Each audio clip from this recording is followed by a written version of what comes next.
Bueno, ahora sí, buenos días. Un poco después de las correcciones del lunes que estuvimos en el grupo, nos pareció que era importante y pertinente poder compartir con ustedes. Vamos a tratar de hacerlo, sería bueno que sea un ida y vuelta, algunos conceptos que tienen que ver con esto de pensar y repensar la vivienda, sobre todo dentro de su entorno, dentro de la ciudad.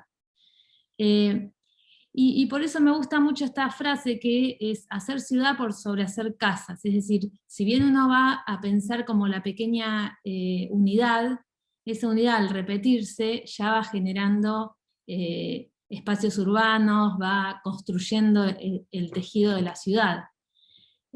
Obviamente si entendemos el crecimiento de la población mundial y cómo esa población se va distribuyendo y con esa tendencia que cada vez las ciudades crecen de manera más rápida y más intempestiva, y esos modos de crecimiento muchas veces no generan ciertas aglomeraciones, ciertas condiciones de habitabilidad que no son las ideales, y cómo en esa repetición, que bien lo muestra en esta fotografía Michael Wolff, cómo uno empieza a percibir ya en esta imagen esta idea de anonimato, de hacinamiento, de falta de pertenencia.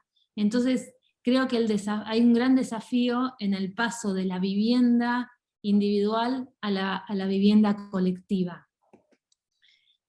Por otro lado, la reflexión de cómo debe ser una vivienda hoy, ¿no? Cómo debe ser la vivienda contemporánea, cuáles son los problemas que nos planteamos, cuáles son las nuevas necesidades frente a todos los cambios que han ocurrido, sobre todo en estos últimos tiempos. Ya con estas imágenes casi que quedaron obsoletas porque los cambios de estos 2 últimos años fueron como mucho más abruptos, pero bueno, hay toda una tendencia a un cambio de costumbres dentro del hogar, dentro de la casa. Ya las familias no son familias tradicionales, son grupos colectivos que empiezan a tomar roles diferentes, y esas familias también se van transformando. Esta es una imagen muy interesante de una mención en uno de los premios de Singapur, en los cuales nosotros participamos, un concurso de ideas para viviendas de alta densidad en Singapur, en donde uno de los participantes planteaba esta idea de cómo una unidad, una tipología, entendiendo que tiene ciertos elementos fijos, ¿no? La grilla, la estructura, los elementos de servicio fijos, puede modificarse de acuerdo a diferentes maneras de vida que van transcurriendo, no solo a partir de una familia que se va transformando, digamos, una familia que originalmente es una pareja, que después tiene hijos, tradicional, ¿no? Que después van los padres o los abuelos a vivir con ellos, o un grupo de gente que que vive juntos, 4 o 5 personas, que tienen su estudio. Uno puede pensar que repensar un poco ese concepto de familia y entender que la familia tradicional, digamos, convive con otro tipo de agrupaciones, llamémosle. A ver, ¿por qué no me deja pasar ahí?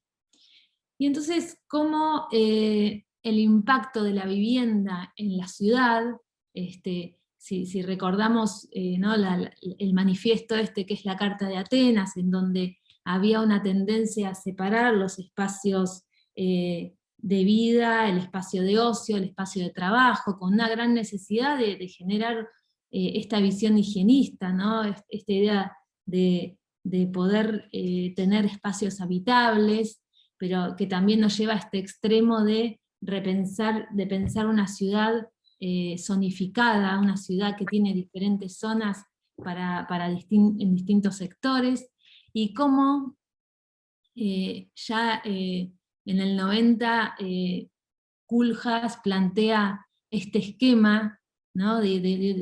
Para Yokohama, que es esta ciudad en donde, este sector de ciudad donde empiezan a entender cómo la ciudad es una convivencia de diferentes usos en diferentes momentos del día, de la semana, y cómo todos esos usos se van intercalando y se van interceptando.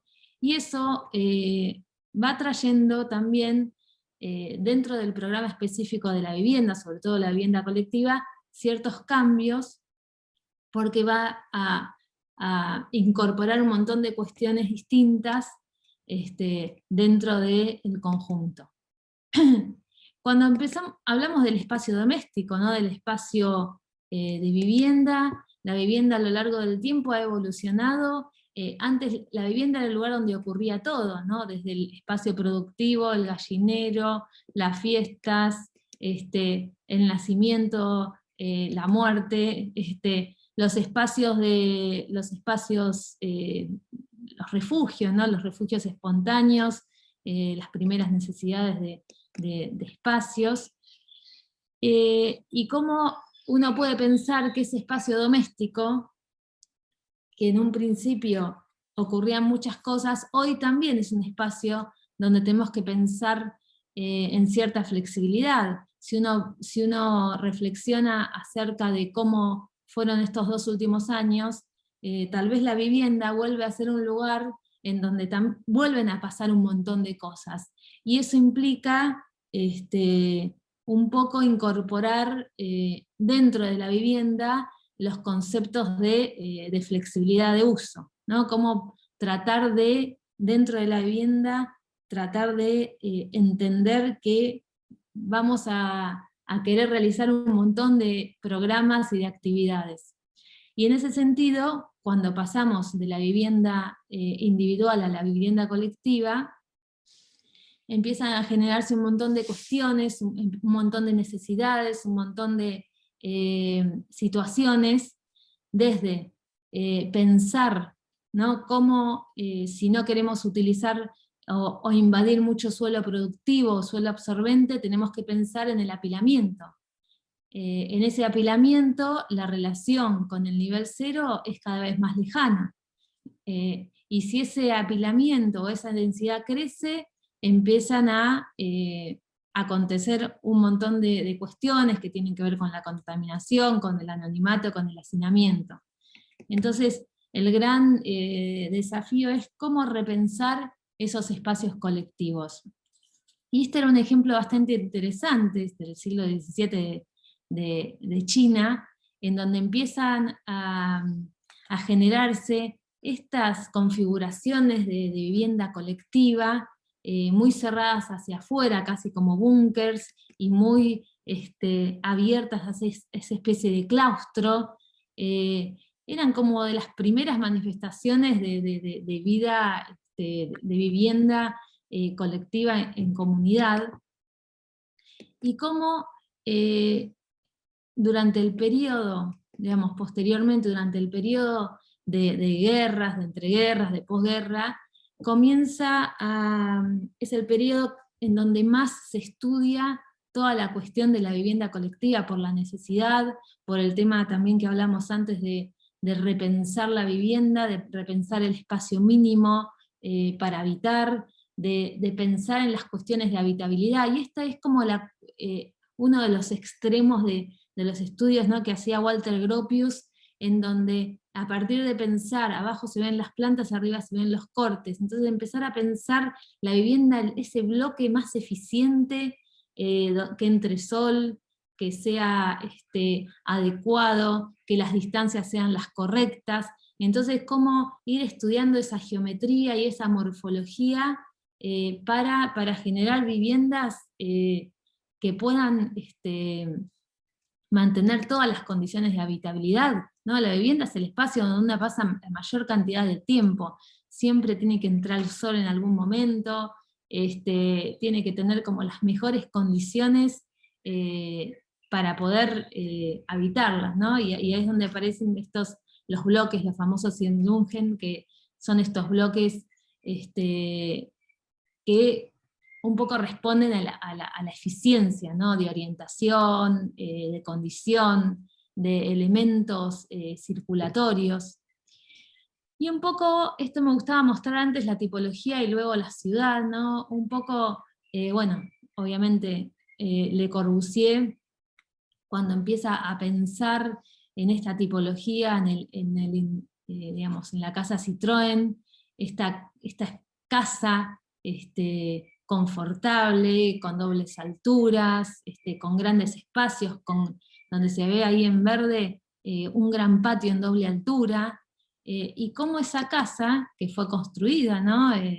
Que fue construida para poder, en la exhibición, para poder ser vista, para poder ser recorrida, para poder ser visitada, al repetirse, ¿no? En la unidad de Inmuebles Villa, empieza a generar la necesidad de conectarlas a través de las calles aéreas.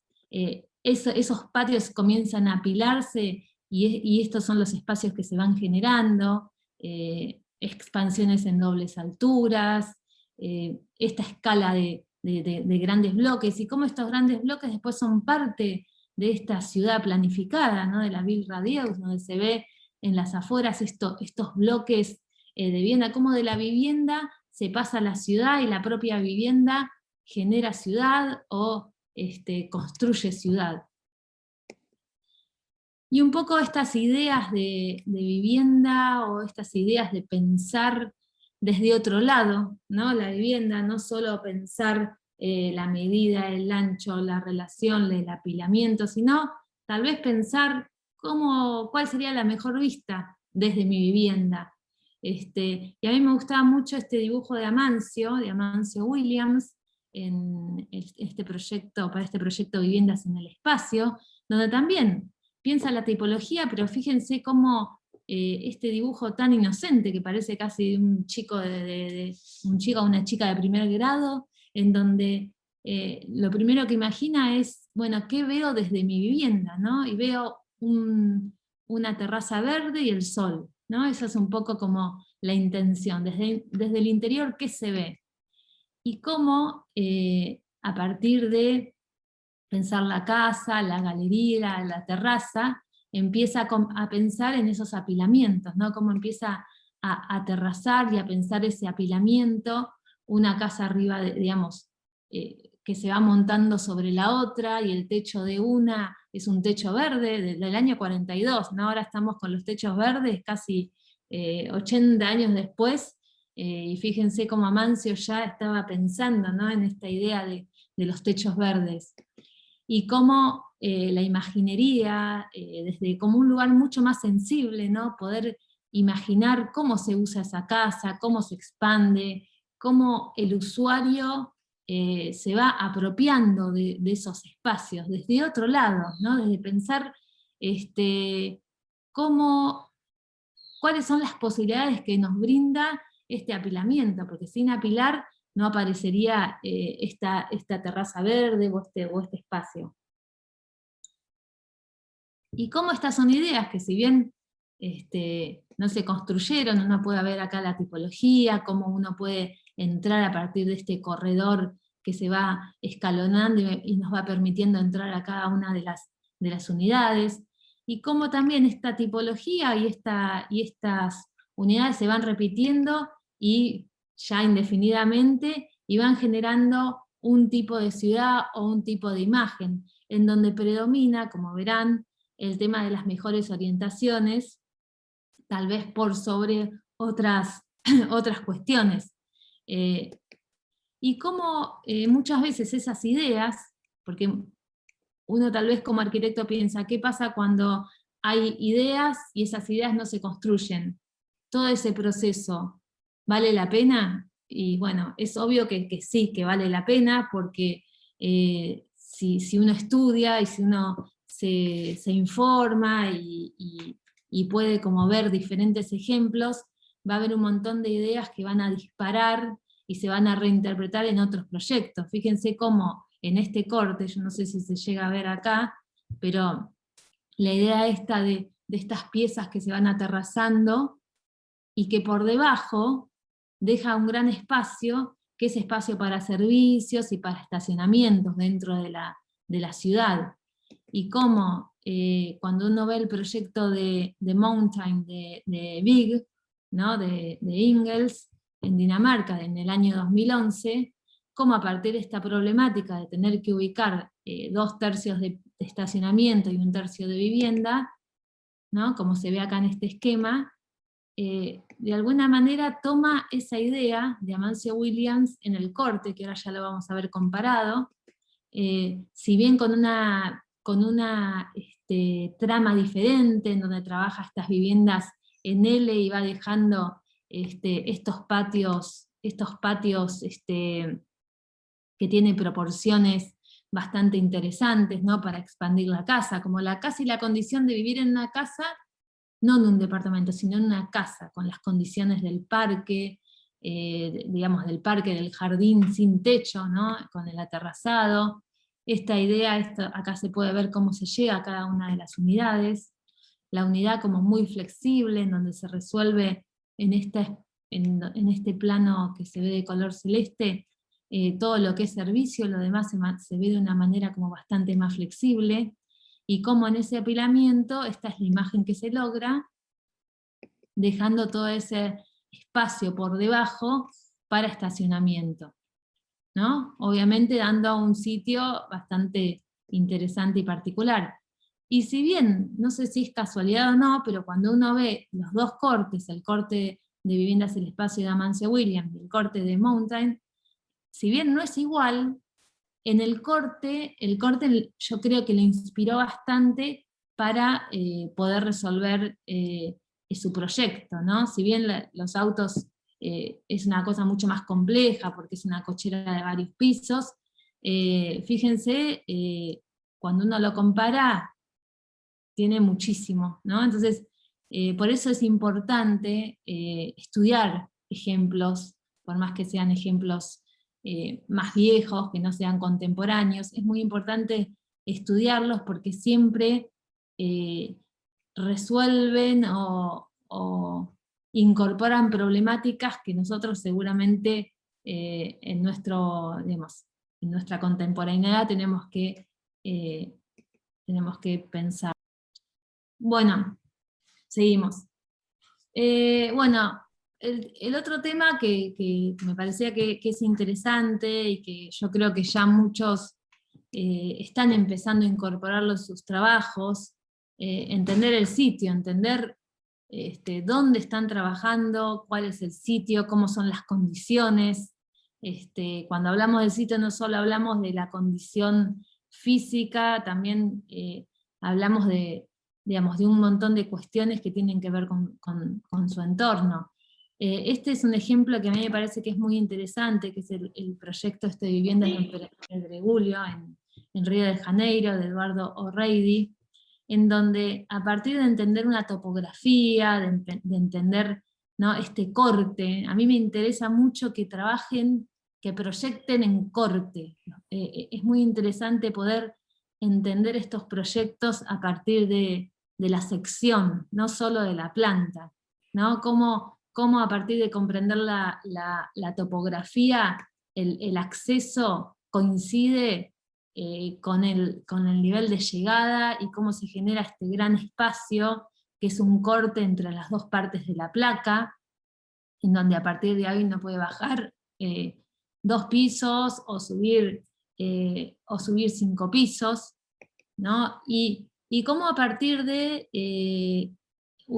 conectarse a través de esta calle aérea que es la que está en rojo, ¿no? Un poco intenté en todos los proyectos graficar o colorear los sistemas de movimiento para que ustedes también vayan entendiendo y vayan desculando cuál es el sistema utilizado para poder conectarse, para poder llegar a cada una de las viviendas.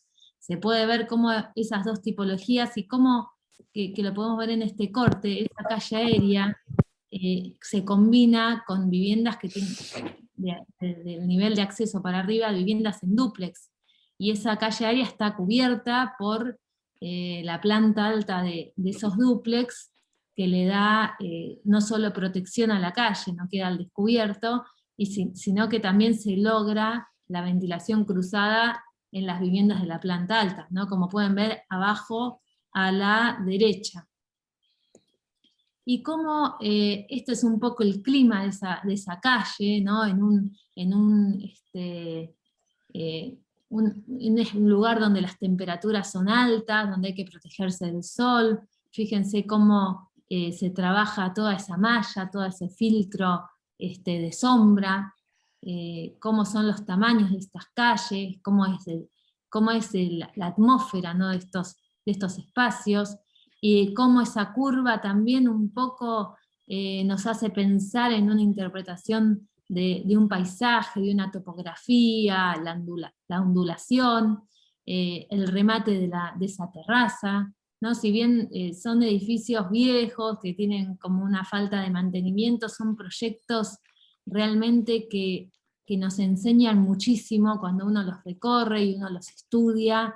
Creo que hay mucho valor teórico, mucho espesor, ¿no? En la resolución, que es interesante poder estudiarlo, poder reinterpretarlo y poder reelaborarlo.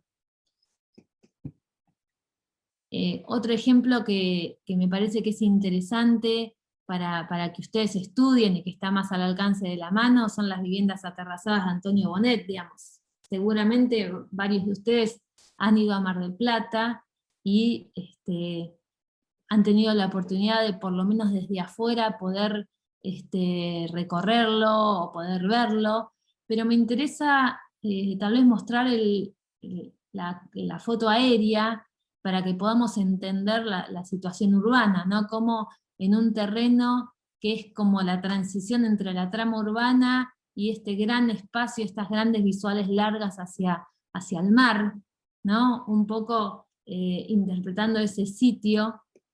El proyecto genera esta idea de pensar esas terrazas, ¿no? Este edificio aterrazado que va respondiendo de diferentes maneras a esa gran perspectiva, a ese paisaje increíble del mar, y cómo también se despega del suelo y va generando este suelo, este nivel de planta baja más permeable. Y para eso en realidad es necesario pensar viviendas de cierta manera, de cierta escala. Fíjense cómo las viviendas de abajo son más profundas y son las que les permiten ese escalonamiento para que estructuralmente no se generen tantos conflictos. Cuando veíamos los proyectos anteriores de Vic, estos aterrazados, siempre hay que repensar, bueno, lo que pasa abajo, ¿no? Si uno aterraza con el mismo tamaño de tipología, en este caso las viviendas de abajo son viviendas muy profundas y las de arriba se van, digamos, se van acortando para poder lograr ese aterrazado y poder lograr también estos espacios, estos patios en altura abiertos. ¿No? Esta es un poco la imagen. Y este es otro ejemplo que también quería compartir con ustedes, que son las Pigodisterras de Boston, ¿no? Cómo poder ver objetivamente las dos fotos aéreas para poder identificar el sitio. Las Pigodisterras fueron concebidas en un espacio donde había que responder, por un lado, a un barrio que tenía una densidad bastante baja, y por otro lado parte del terreno daba al río Charles, ahí en Cambridge, y era un terreno como bastante irregular. Entonces, cómo a partir de pensar un poco este proyecto incorpora un montón de cuestiones que fueron estudiadas y que fueron desarrolladas durante el movimiento moderno, con tal vez otra mirada, ¿no? Una vuelta más de rosca. Esto fue en el año 62. Fíjense cómo combina estas tiras que va armando como patios de diferentes escalas, la idea de utilizar tiras un poco más bajas era también para responder, fíjense cómo es todo ese entorno, cómo es ese entorno de viviendas más pequeñas, de una baja escala, y cómo también incorpora ese bloque blanco que se ve abajo a la derecha, que es el edificio de estacionamiento. En vez de incorporarlo a las viviendas, directamente genera un edificio que es bastante escultórico, que es casi como un armario de autos, ¿no? Y esta es un poco la escala, ¿no? Fíjense cómo va combinando esta idea de tiras con la idea y se van despegando las torres, y las torres responden también a la gran escala, a la escala del paisaje. Fíjense cómo la tira va generando estos patios de una escala más comunitaria, donde aparecen las plantas bajas con equipamiento, los lugares de guardería, jardín maternal, perdón, ya no se dice guardería, los lugares de alguno que otro local, y cómo a partir del primer nivel ya comienzan a desarrollarse las viviendas. Estas, de acuerdo a las orientaciones, van teniendo balcones con parasoles, según sea o no necesario. Fíjense que algunos tienen y otros no tienen, es decir, que es un mismo sistema que va permitiendo la variación dentro de una repetición, ¿no? Y eso le va dando, le va otorgando una fachada que es bastante singular y que va generando diferentes situaciones.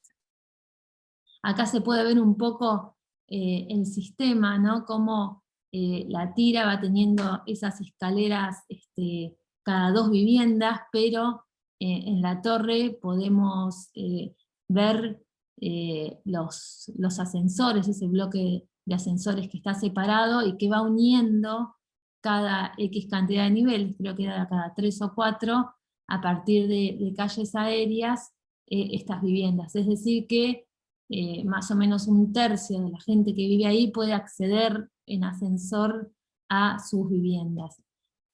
Acá se pueden ver fotos antiguas ¿no? de los espacios de uso, y cómo la impronta, la respuesta a una escala que es más metropolitana, que es más una escala del paisaje, una escala de la vista más larga, ¿no? Del campo visual más largo, donde solo se ven las torres y cómo las tiras en realidad van tomando la altura de los árboles, ¿no? De la vegetación.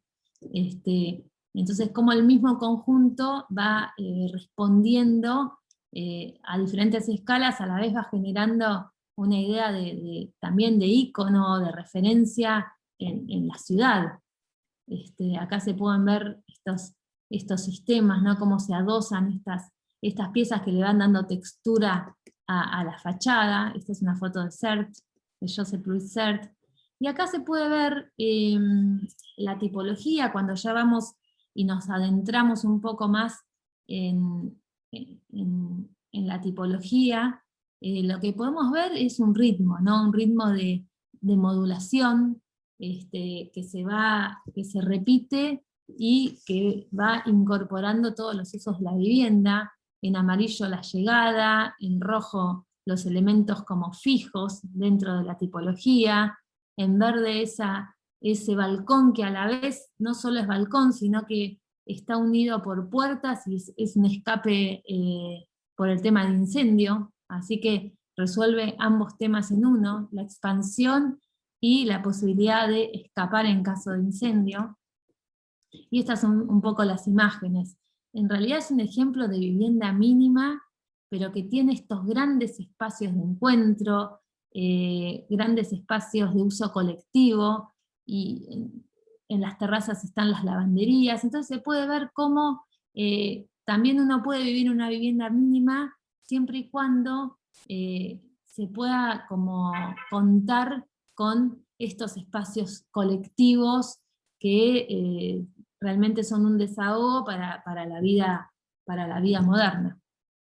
Y como, bueno, los programas, cuando uno está en estos momentos en donde hay que entender cuántas viviendas colocar, cuánto espacio de equipamiento, ¿no? Cómo esos programas hay que empezar a dimensionarlos, hay que empezar a ver cómo, cómo coexiste en el terreno que nos toca trabajar, y esos programas puestos de diferente manera nos van a generar diferentes cuestiones. Esto es un poco esta escultura de Torres García, que como con las mismas piezas se pueden armar diferentes cosas, ¿no? Un poco ustedes tienen el mismo programa, y son 80, y los 80, bueno, 40 grupos, 30 grupos, van a armar diferentes cuestiones. Este era otro ejemplo que me parecía interesante compartirlo, porque entiendo que son miradas diferentes acerca de la vivienda colectiva. Es el edificio Brown en Rosario, de Gerardo Caballero y Maite Fernández. Me gusta este dibujo porque creo que no tenemos que abandonar el dibujo a mano, el dibujo que muestra un poco las ideas y los conceptos que cada uno de ustedes tiene, que por más que no sea un dibujo exacto, que no sea un dibujo preciso, muestra las ideas y refleja un poco las intenciones de proyecto. La lectura del sitio, como hacíamos anteriormente, un edificio que está ubicado, bueno, en el barrio Pichincha de Rosario, en una esquina, y cómo la altura que va a tener ese edificio nos va a permitir ciertas visuales hacia el Paraná. Es decir, que uno cuando ve el terreno a la escala peatonal descubre una cosa. Cuando ese terreno lo incorpora a un mapa, a una foto aérea, y se empiezan a descubrir otras cuestiones en el proyecto, y cómo de alguna manera, fíjense este dibujo que fue hecho por los proyectistas, cómo le fue generando ideas para la resolución de esa planta, ¿no? Esto que se ve acá es un poco lo que vemos en esta esquina, ¿no? Estas dos piezas que se abren, que abren sus visuales, que tienen estas visuales altas, que a partir de esos dos muros de ladrillo se resuelve el acceso, las ventilaciones de los halls, que se puede ver acá. Y cómo estos lugares en planta baja responden a una necesidad imperiosa, que es el tema del estacionamiento en planta baja, pero tranquilamente podrían haber sido equipamientos, lugares comerciales. Digo, tiene esa flexibilidad de uso que puede permitir transformarse a futuro. No sé, en el futuro, si no todos van a estar con el tema de que cada persona tiene un auto, tal vez ese lugar podría transformarse en otra cosa. Y está y existe la posibilidad. Y me interesaba un poco mostrarles esta foto, que esta foto es de ese hall que va llevando a las dos viviendas, y en realidad son espacios de los cuales la gente se apropia, ponen una maceta, es un lugar ventilado, es un lugar donde se mira hacia afuera, es un lugar que tiene características diferentes. ¿Por qué? Porque es un lugar semicubierto, es un lugar donde entra el aire, razón por la cual no hubo necesidad de pensar una escalera presurizada y cerrada, sino que al tener esas dos ventanas que dan a ambos lados abiertas, ventiladas, ¿no?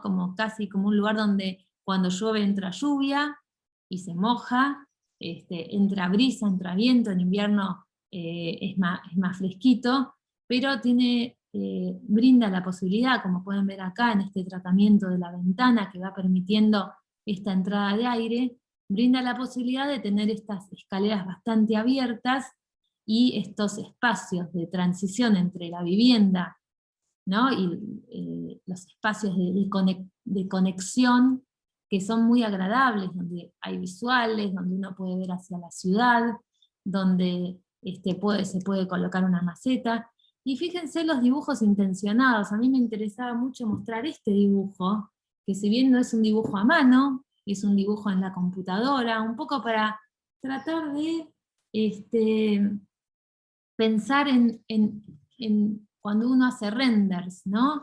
Que haya cierta intención, ¿no? Fíjense que lo que vemos acá son los muros opacos, la transparencia de la fachada y la visual larga hacia el paisaje, ¿no? Como hay muchas intenciones en esta perspectiva.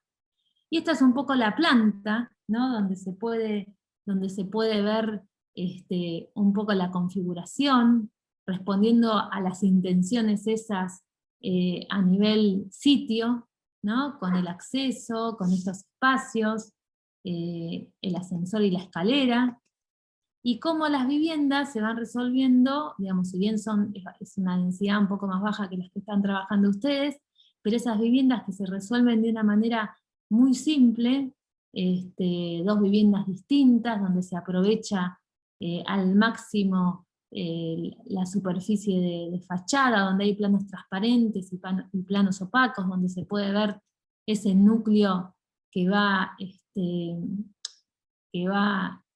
relacionando en altura esos niveles, donde se pueden ver, como veíamos en los otros proyectos, los elementos fijos de servicio y las expansiones, y cómo también uno puede ver que hay elementos fijos, pero también hay tabiques que pueden estar o no estar dentro de esta tipología.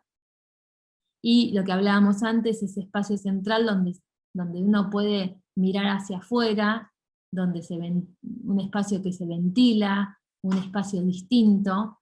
Esta es un poco la imagen desde otro edificio, ¿no? Pero también podemos entender esta pieza casi como un ícono, como un espacio casi de referente dentro de lo que es la ciudad, ¿no? Como la torre siempre va generando esta especie de hito o de ícono.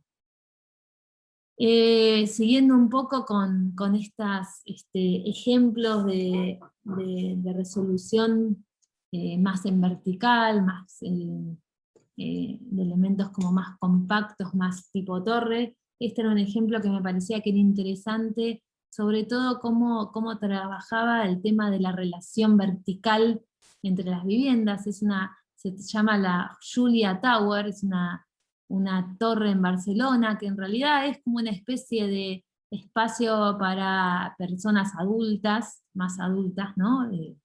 Creo que es un programa un poco antiguo, pero podría ser flexible.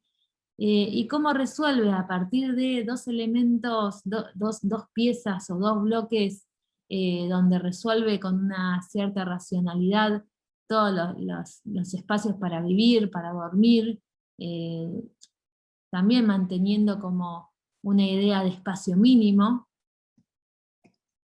¿no? Con los elementos verticales que son los ascensores, que van uniendo todos los niveles, pero que también van apareciendo en los perímetros, estas escaleras exteriores, que a la vez estas escaleras van van relacionándose con ciertos espacios que aparecen en doble altura y que son esquipamientos intermedios, de una escala intermedia, que aparecen para tipo Zoom, espacios de comedor, espacios de encuentro, terrazas, que son lugares donde en ese camino, o en ese derrotero, o en ese camino que uno va tomando en ese recorrido de las escaleras, se van encontrando estos espacios y pueden servir para incentivar también el encuentro entre la gente que habita estos lugares.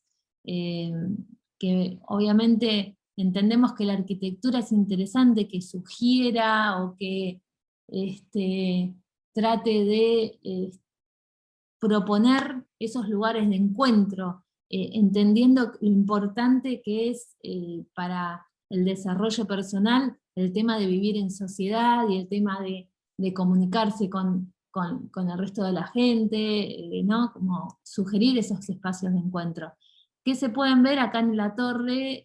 Acá se ven las escaleras y se pueden ver cómo aparecen estos lugares en altura, que se tratan de una manera diferente, en este caso a partir del color. Estas son las escaleras que uno puede ver en la ciudad mientras va recorriendo. Estos son los espacios, el remate de la terraza mirador, ¿no? Y cómo a partir de una resolución como bastante simple, y encontrándole la vuelta a todo este espacio de conexión, todo este lugar de conexión y de expansión, le aporta algo distinto a una torre bastante simple y sencilla. Por eso me parecía que era muy interesante este ejemplo. Este es un ejemplo que pertenece a otra escala, pero me gustaba mostrarlo porque fíjense que los problemas son los mismos, ¿no? Cuando se repite la unidad, qué es lo que pasa, cuál es la reflexión de los arquitectos o de las arquitectos y arquitectas del equipo a partir de el gran desafío de repensar la gran densidad, ¿no? Y un poco poniéndonos en contexto, tanto en este caso es la India, pero tanto en China como en la India, hay una gran necesidad y gran demanda de vivienda masiva y colectiva, y esa gran necesidad hace que los proyectos que aparezcan sean proyectos de bloques hipereficientes que se construyen rápido y que un poco palean estas necesidades.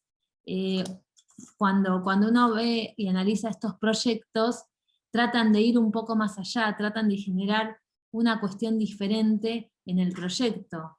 Para empezar, la idea de pertenencia, de poder reconocer mi conjunto, de poder reconocer dónde vivo, ¿no? Me parece que por más que es interesante en la vivienda colectiva poder encontrar algo singular, tal vez en este caso es la forma, ¿no? Como la morfología, las condiciones, pero hay una respuesta diferente, que eso es interesante. Si bien es una respuesta diferente, hay un sistema muy claro, ¿no? Lo podemos ver acá. Estos núcleos verticales que van apareciendo en la intersección de esta especie de hexágonos, digamos, de piezas que a la vez el hecho de mantener este ángulo diferente hace que las visuales no se vayan interrumpiendo, ¿no? Todo, digamos, como que todos los habitantes o los usuarios van teniendo visuales largas porque el propio ángulo hace que la propia geometría ayuda y colabora.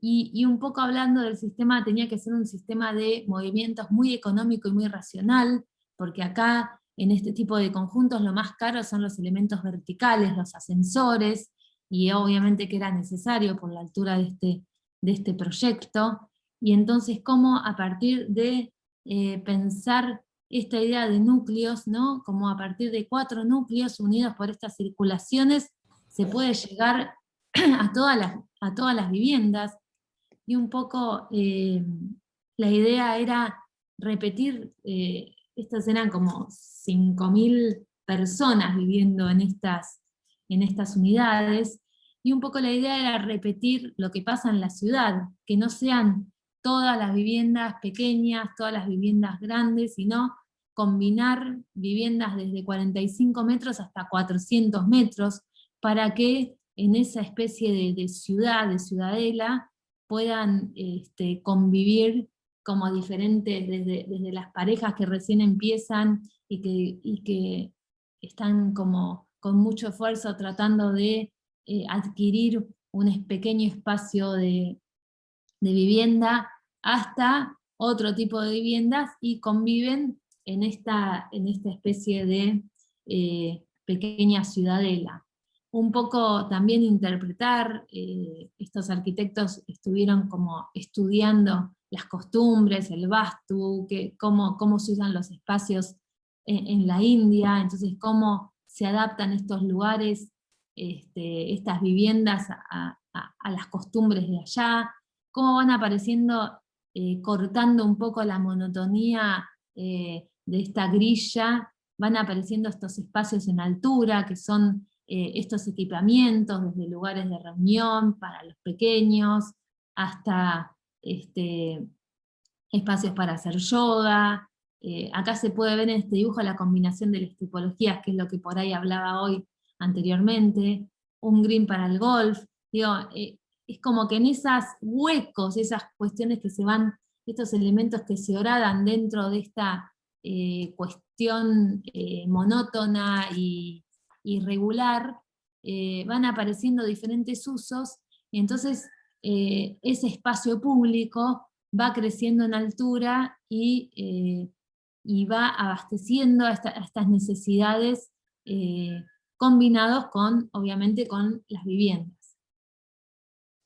Entonces, en este caso, nosotros en nuestro estudio de arquitectura, el tema de la vivienda es un tema que nos interesa mucho, y la posibilidad de participar o colaborar o reflexionar acerca de los temas, en general ha sido a través de concursos.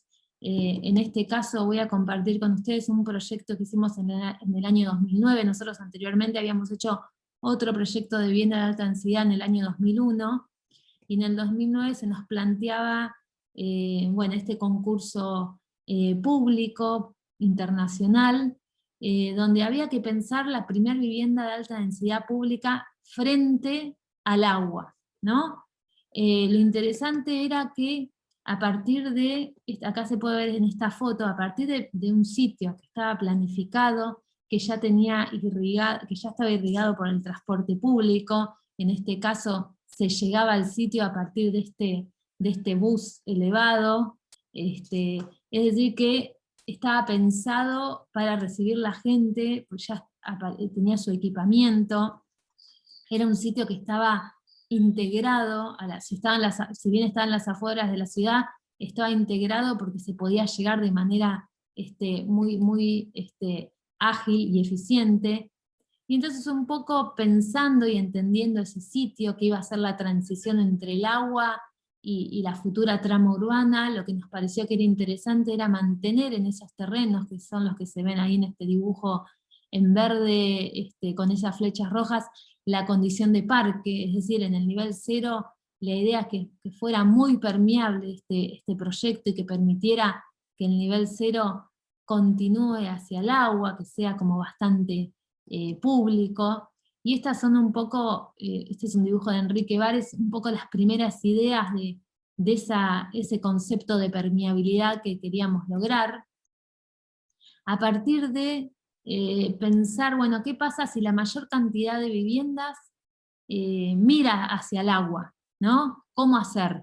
Bueno, primero hicimos todo este trabajo de poder dimensionar el problema, dimensionar cómo entran las viviendas, cómo es esta pieza, y a partir de decir, bueno, ¿cómo hacer para que la mayor cantidad de las viviendas den hacia el agua? Bueno, ganamos perímetros. A partir de ganar perímetros, como se ve en el segundo dibujo, en vez de la tira recta, esa tira comienza a ganar perímetro. A partir de aterrazarla, se genera esta especie de trama aérea, donde no solo se gana perímetro, sino que se empiezan a ganar terrazas, escalonados, unas cuestiones de altura que son interesantes. Es decir que con esa intención se pensó un sistema con el concepto de pensar en vivir en la copa de los árboles, ¿no? Generar esa permeabilidad en el nivel 0 y que la vida transcurra en esa trama elevada en ese nivel. ¿Por qué? Porque también a partir de un clima que era muy agresivo, un clima caluroso, el mismo proyecto tenía que generar sombra, ¿no? Y esta trama iba a generar sombra en ese nivel 0. Y estos son los primeros dibujos, esta ya es la planta de la planta baja, donde se puede apreciar como toda esa permeabilidad, la relación pública con el nivel 0, esto de poder mantener como cierta escala en lo masivo, también mantener cierta escala intermedia, que son esos cuadraditos, esos patios que que ahora se los voy a mostrar un poco mejor. Piensen que estamos hablando de 1500 viviendas ubicadas en este sitio, entonces había que también empezar a pensar en la escala intermedia.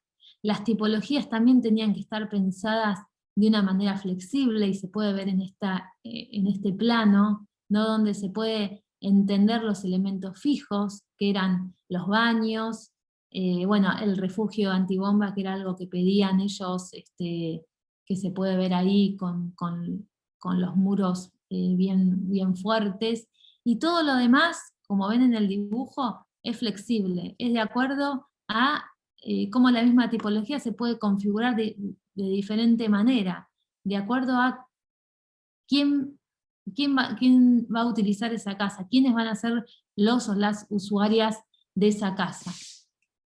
Y esta es un poco la escala intermedia de la cual les hablaba hoy, como cada patio incluso está pensado con un color diferente, con una condición diferente, y a la vez están relacionados a partir de estos portales resueltos, ahora lo vamos a ver, con unas vigas Vierendel para poder asegurarnos de esa permeabilidad, y van generando esta trama, ¿no? Este es un poco el sistema constructivo, ¿no? Casi estas torres y estos elementos que van uniendo estas torres y generan estas tramas y este aterrazamiento. Un poco me gustaba mostrarle la planta de estacionamiento, un poco esto es algo que nunca se muestra, pero que llevó mucho trabajo, porque a la vez había todo un sistema también de recolección de basura, que tenía que incorporarse a este sistema, y en cada una de esas torres bajaba todo el tema de los residuos, y venía un camión y se los llevaba. Imagínense que ese es un problema que hay que pensarlo en la vivienda colectiva. Acá se pueden ver los sistemas y cómo arriba a la derecha se pueden ver como las diferentes tipologías, de diferentes tamaños, cómo a partir de un elemento vertical uno va llegando a o 4 o 6 viviendas, ¿no? A partir de esos patios interiores, la resolución paisajística, ese sistema que si bien lo empezamos en una parcela, después lo fuimos en una segunda etapa, se fue reproduciendo y repitiendo en todo ese sitio, casi como una propuesta, como un sistema, ¿no? Que se podía repetir y que se podía repensar. Y un poco para terminar, si bien me quedan 3 minutos, no sé si voy a hacerlo tan rápido, pero quería compartir también este otro concurso que ganamos el primer premio para las viviendas sociales de la Villa 20, 1000 viviendas para la Villa 20, finalmente nuestro proyecto no se construyó, pero nos ayudó a reflexionar muchísimo, un poco con este bagaje que veníamos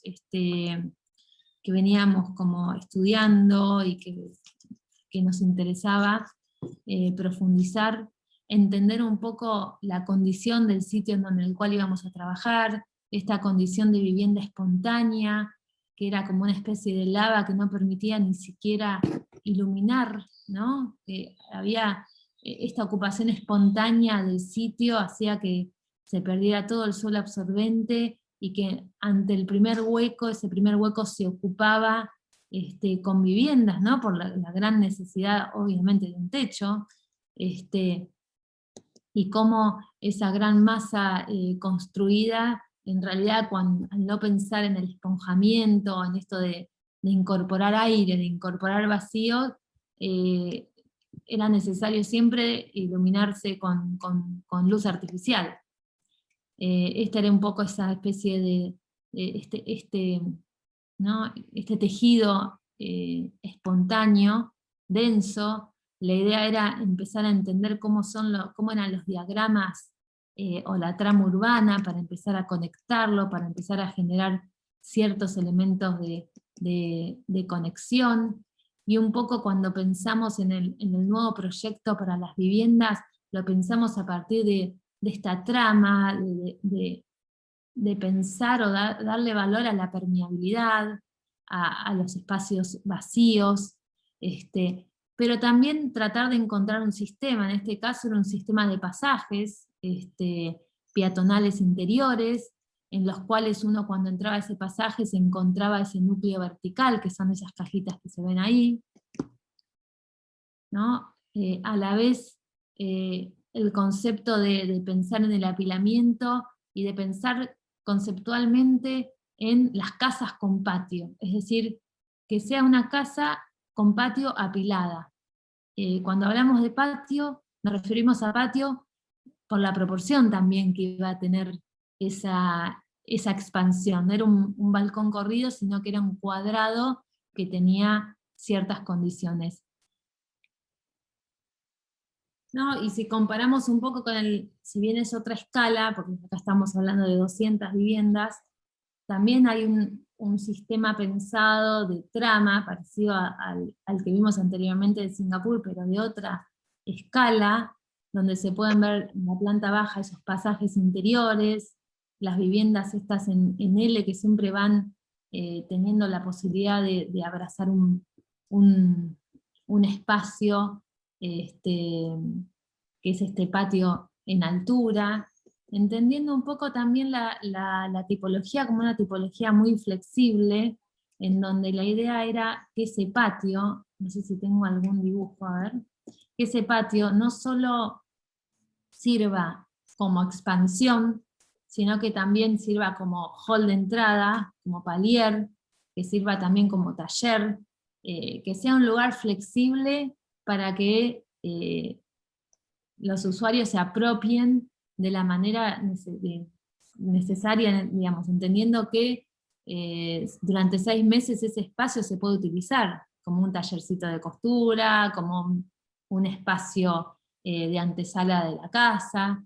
Entonces, darle dentro de esas medidas mínimas, la posibilidad de tener esa posibilidad de expandir y de contar con un espacio distinto. Estas son un poco las imágenes, por temas que tienen que ver con no solo seguridad, digamos, de barandas y ese tipo de cosas. Bueno, incorporamos también esta especie de trama verde para poder cerrar esos balcones, digamos, ya la propia arquitectura incorpora como la solución a este tipo de problemáticas. Esta es un poco la imagen desde arriba, donde se puede ver esos patios, la escala, una tecnología muy simple,